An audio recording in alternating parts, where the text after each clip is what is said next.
काल आम्ही प्रशासनाला रीतसर निवेदन दिलेलं आहे आणि हे नियोजित आम्ही त्यांना सगळं कळवलेलं आहे निवेदनाद्वारे। हे असतानाही आता इथं पूर्ण रस्ता रोको, हा चौक पूर्ण बंद झालेला होता।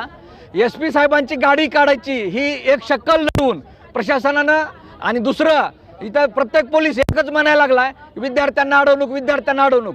मराठा समाजानं आजपर्यंत एवढे आंदोलन शांततेच्या मार्गाने केले, यामध्ये कधीही रुग्णवाहिकेला अडवलेलं नाही किंवा विद्यार्थ्यांच्या परीक्षेला अडवलेलं नाही।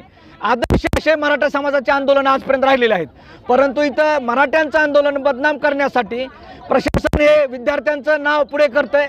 वास्तविक आज कुठलीही परीक्षा नाही, आज सुट्टीचा दिवस आहे, परंतु इथं राजकीय कार्यक्रम आहे, रोजगारांचा शासनाचा राजकीय कार्यक्रम। त्या कार्यक्रमाच्या यशस्वीतेसाठी इथं पूर्ण फौज जिल्ह्याची इथं आणली गेली आणि आमच्या लोकांना गाडीमध्ये टाकून ब्लॅकमेल धमकावण्याचा प्रयत्न केला।